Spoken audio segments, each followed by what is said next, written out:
out a rooted part of his culture, and the country and the world has embraced it. So Riteish, I wanted to ask you, what kind of skills and technology do you need eventually to be able to actually take a story that is based in Maharashtra, to shoot it here, to make sure that the audience, even in Telangana, enjoys it, the audience in Punjab enjoys it? How do we break this language barrier?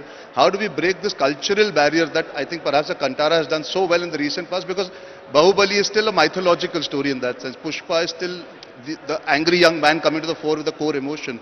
But the cultural stories that we want to listen to, we want to understand, and we want to really respect, how can we take that to the entire nation?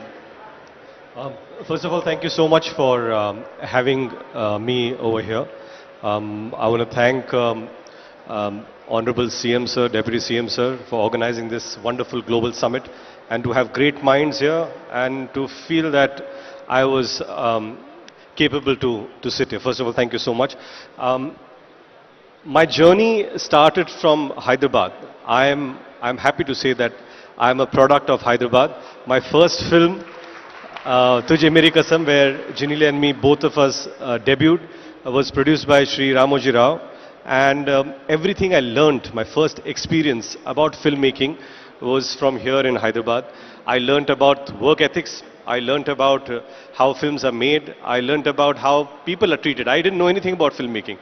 But my foundation itself was so good in terms of dealing with people who are so professional, so respectful, and so inclusive.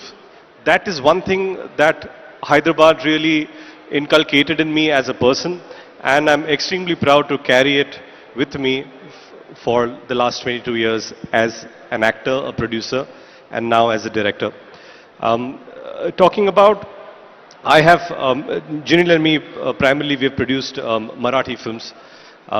That's where the language that I'm born in. It's an industry. When you talk about Indian film industry, it started with a Marathi man, Dadasaheb Phalke.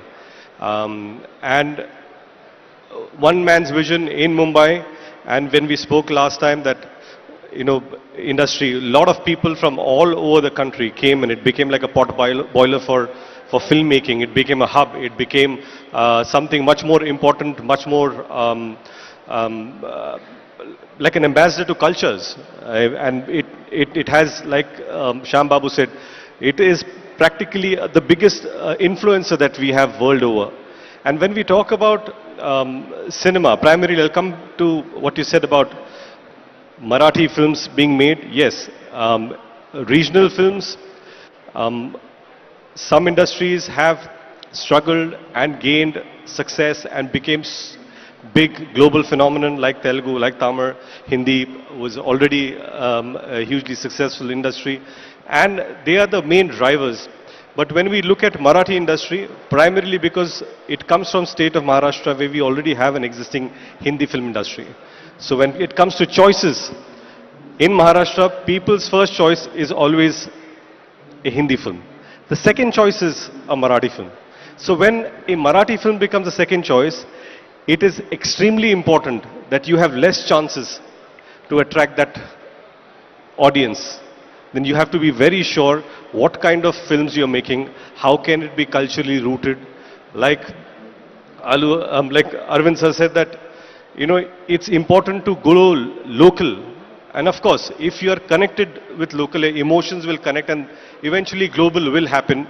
But if you're not local, if you don't connect with the people's heart, nothing's going to translate on big screen or influence people's minds.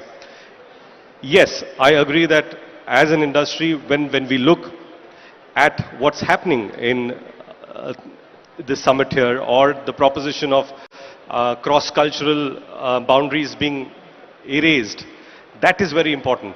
Why is this more or very exciting?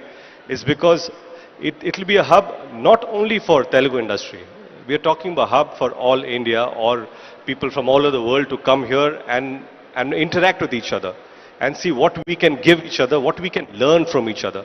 It's very important that we have a place, and unfortunately, even in Maharashtra, or Mumbai, we have very fragmented places where we shoot. We don't have an interactive or integrated city as such that can really inculcate talent, nurture a future generation, and help each other excel.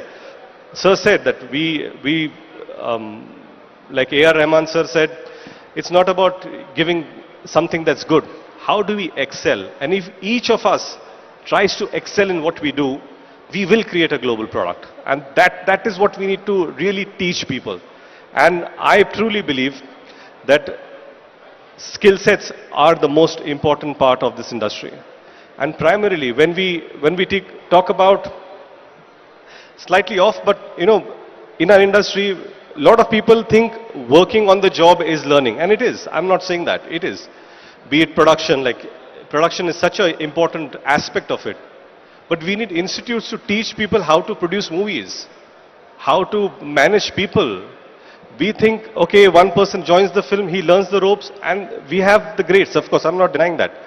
But if we teach all these things professionally in an institute, then we'll have far more superior talent coming in and making things better, making things more easier, streamlining things for us to excel in. And that does not mean production. I'm talking about even direction, every aspect of it. That is something that we really need to, as skill sets, really develop. And when we talk about Marathi films, I've of course worked in Hindi films and producing and directing Marathi films. I think erasing the regional boundaries is very important, but at the same time upholding your cultural values, where we each have our own inherent cultural values that we can come together, that we can impart with each other, collaborate with each other, and it's give and take. That's what I think, and this is the place that promises to be that, and we are very excited to see what future for cinema holds, starting from Telangana.